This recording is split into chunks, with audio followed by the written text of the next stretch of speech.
Guys, welcome back. I'm Caitlin, and today we're talking about the Olympics. So we are about a week away from the 2021 Summer Olympics, and I am so excited. This sounds like an exaggeration, but it is not. I have been waiting and planning for the Olympics to come around while I was homeschooling for years. I love the Olympics. I'm not into sports typically. I don't watch football or basketball or anything like that, but I love the Olympics, the Summer and the Winter Olympics. And so when we decided several years ago, we planned to homeschool our children. One of the first things I thought was, I cannot wait to do a unit during the Olympics, like a homeschool unit, make it part of our homeschool experience when the Olympics rolls around. So that was several years ago, and 2020 would have been the first time that we had an Olympics while I was homeschooling. And they got canceled last year, which was a bummer, but they rescheduled it for this year, and I have held my breath for months thinking, what if it gets canceled? What if it gets canceled? And it's not. It is starting in a week, and I'm excited. So I have been collecting stuff for us to do to make this into a unit. This is kind of going to be like the soft launch for our homeschool year. We're going to do all of this Olympic stuff during the Olympics, and then once that is over, then we'll go into our normal curriculum and start our school year off. So it's going to be fun. I'm really excited. But I thought I would share with you guys what we are doing so that you can use this and take parts of it that you want, do the whole thing that we're doing, do, whatever, build on it. But just to kind of give you an idea of what is going to be in our Olympics unit. So, take it and run with it. So, like I said, I love the Olympics and would eventually like to make this like a really, really big thing. But because I have a newborn, I'm keeping it pretty simple this year, which is fine because my kids are little. We're going to have lots more Olympics to celebrate and to learn about as they grow and get older. And so we're just kind of doing a few things here and there this year that I think will be fun for them and they'll learn, but it's not like high stress for me, very low prep, that kind of stuff. So first of all, kind of like leading up to the Olympics, I've got a couple of books. This is a Magic Tree House book. It is fiction. If you're not familiar with Magic Tree House, it's about these two kids, a brother and a sister, who travel in their Magic Tree House to different times in history. My kids love this series, and so we already had this book, and we've already read this book, so they're familiar with it, but we will reread it just to kind of, talk about, hey, this is about to happen. We're about to have the Olympics.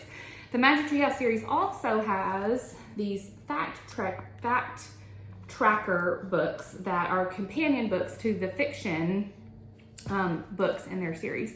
And so I got this one. This is new. The kids have not seen this yet, but this just gives a lot of information about the ancient Greeks and the first Olympics. So the Olympics back during the ancient times. So we'll read through this as well. I know my kids are going to be really excited about that.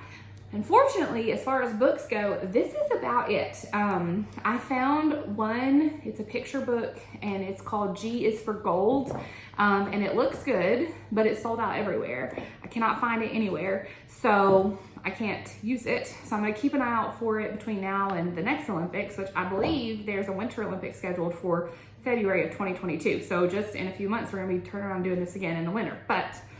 So maybe I'll have it by then. But other than that, there's not a lot of good options of Olympics books for kids. So if you know of any, please leave a comment and let me know, because I would love to build up our library and have some other ones. I specifically would like one that's about more modern day Olympic, how does the Olympics work, what is included, that kind of stuff. I will say I did purchase this book. This is the What Are series. What are the Summer Olympics? I bought this a long time ago thinking I would use it during the Olympics. So when I sat down to work on this unit, I started flipping through it. We will not be using this. It is not age appropriate for my children. So if you have older kids, it might be, but this has, it addresses Greg Louganis and AIDS, and it talks about doping, and it's a very heavy book. There's a lot about the political history and conflict that affected the Olympics, and just some terrorist stuff. It's just not a book that I would want to discuss with my 5 and 7 year olds. So if you have older kids, this might be a good one for you to incorporate to your unit, but if you have younger kids, you may want to skip this one like I'm doing. So I'm just going to set this one aside. And several years from now, when we're ready to address some of those topics, and then we'll pull it out. But for now, I just don't, that's not stuff we want to cover yet. So anyway, so those are some books leading up to the Olympics that we'll be reading. All right, as far as resources to have on hand during the game, I've got a couple of reference materials. One is our globe. If you don't own a globe, I highly recommend having one of these because my kids love to look at it. They love to look up different countries, things that we've learned in classical conversations. They like to pretend they're traveling, that kind of stuff. So we have our globe, and we'll have that on hand just sitting there, you know, in the living room with our TV so that we can look up, you know, during the opening ceremony as they announce countries that we're not familiar with, we can look them up. Or as we're watching a different, you know, specific event and they talk about one of the athletes, we can, you know, look on the globe and see where they are from. And then on that same note, I also have this scrunch map. This is a really, really cool thing that I got for my oldest a couple of years ago. It is a map in this little bag, and it's made out of this cloth material, kind of like, I don't know, like what camping tents are made out of. I don't know, it's cloth, but it's not, but it's also kind of slippery. I don't know how to explain it. But anyway, it is a map of the world, and I love it because it's not paper. It doesn't have to be folded. We don't have to worry about it tearing. It has held up really well to my boys. They just carry it all over the place, and they use it to pretend they're on their adventures, and they can just lay it out on the floor and kind of smooth it out, and they will lay on the floor and they'll act like they're mapping out different stuff. And then when they're done, they just crunch it up and put it back into the little bag. So this has been a really good tool, and so we'll have both of these out. That way they can pick, do we want to look on the map, do we want to look on the globe, whatever. But both of these are going to be, you know, things we already had, but will, I feel like, be very useful during the game. So I'll link to this, and I'll link to a globe, not this one because this is an old hand-me-down one, but just another one that I found that was good, in the description in case you want to grab those before the game starts. I also have this atlas from Usborne. We actually have several different atlases from Usborne, but this specific one I like because in the very back it has this section about flags of the world. And so I thought this would be really cool, especially during the opening ceremony when they all come in with the flags. So we can, you know, identify the countries and look up their flags and that kind of stuff. So we'll just have this sitting out for the kids to flip through. Oh, that's an index. So anyway, it's just got that cool stuff about the flags. Now, as far as learning activities during the Olympics, I have a couple.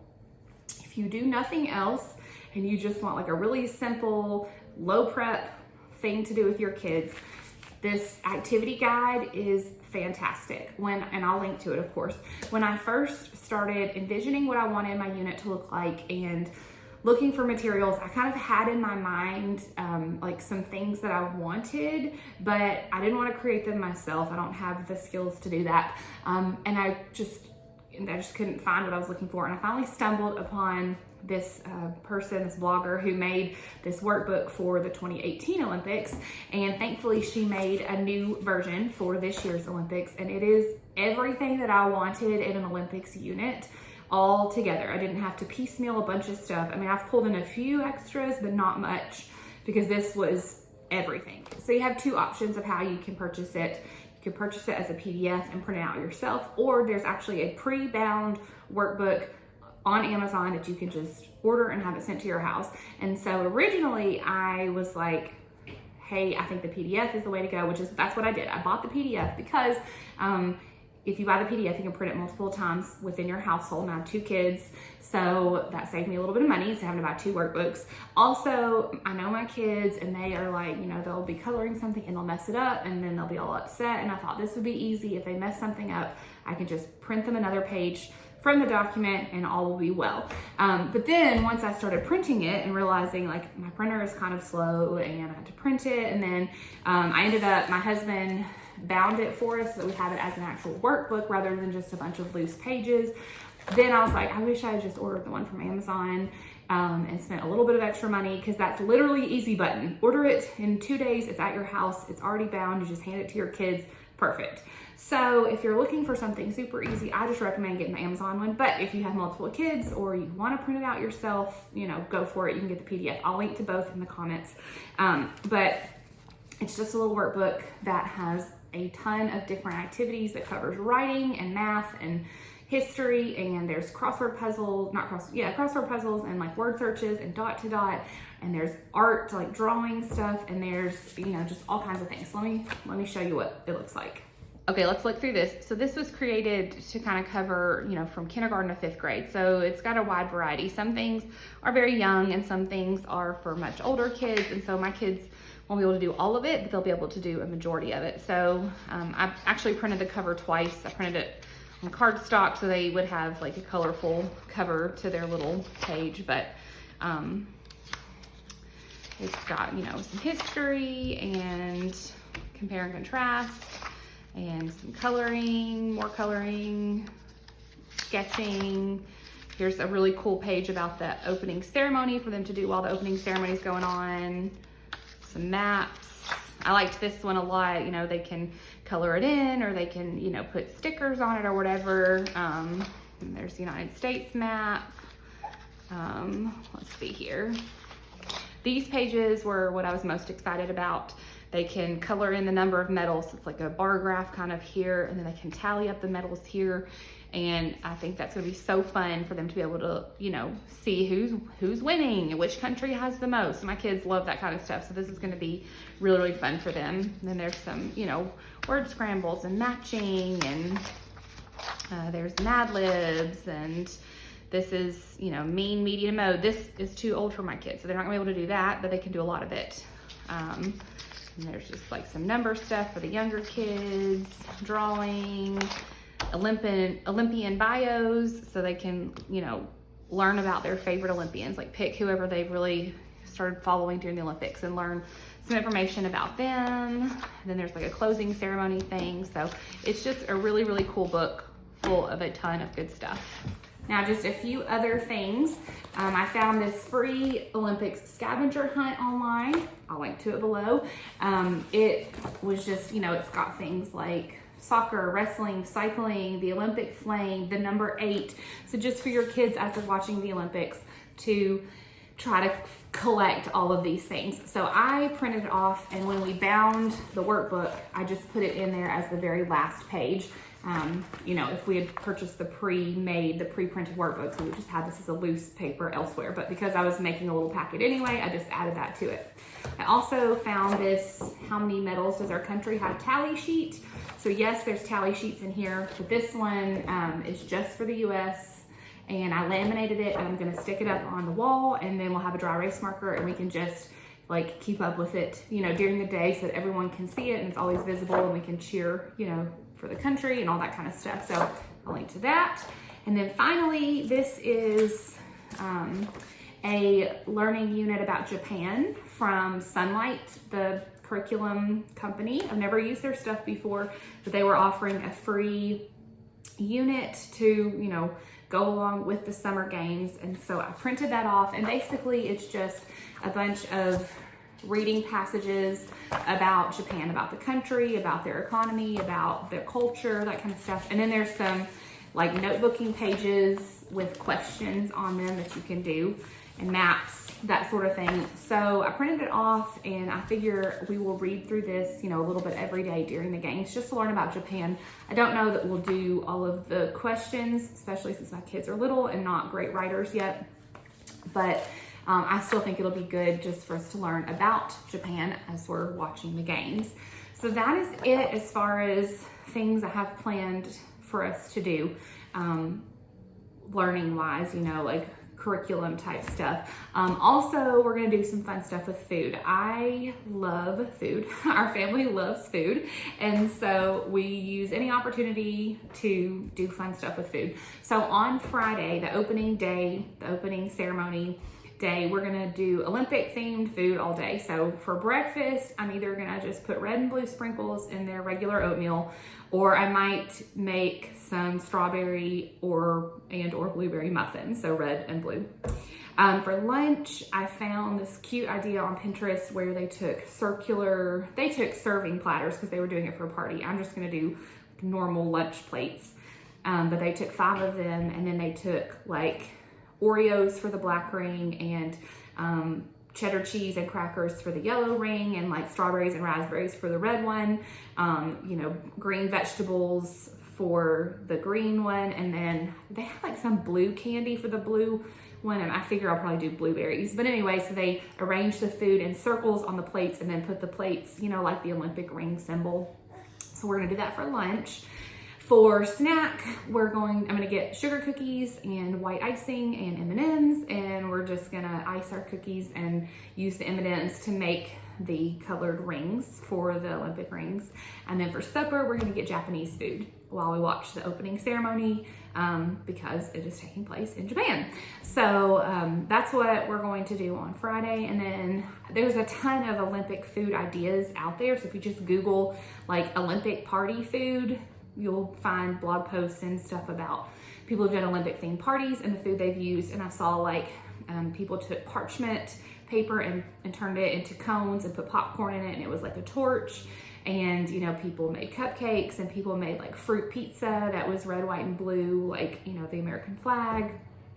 I thought one day we might get sushi. So we may do some other fun snacks and meals sprinkled throughout the week, but that's kind of our plan for the first night, the opening ceremony. Past that, that's all I have planned. Like I said, I'm keeping it a little bit more simple this year because I do have a baby, a brand new baby, and you know, I'm not up to like big decorations and like this whole big thing. So we're doing it pretty simple, but you can find, if you Google, like I said, Olympic party, there's tons of stuff out there, and you can find, like, you can do your own Olympics in your backyard, and you can have games inside, and there's decorations and like all kinds of super cute stuff out there that I may do another time as we're celebrating the Olympics. But this time, this is kind of just our pretty simple, low prep. The only prep I had to do was printing and binding these, which, like I said, I wish I just bought the workbook, but anyway, and laminating that and printing off the Japan study. So really simple, not a whole lot of work for me, but it's gonna be really fun for my kids. They are so excited. They've been counting it down. We've all been counting it down. We're really, really pumped about it. So anyway, I hope that helps, and hope you're able to enjoy the Olympics and learn a little bit along with your kids and have a really fun unit as we do this in the next week or so. All right, bye guys.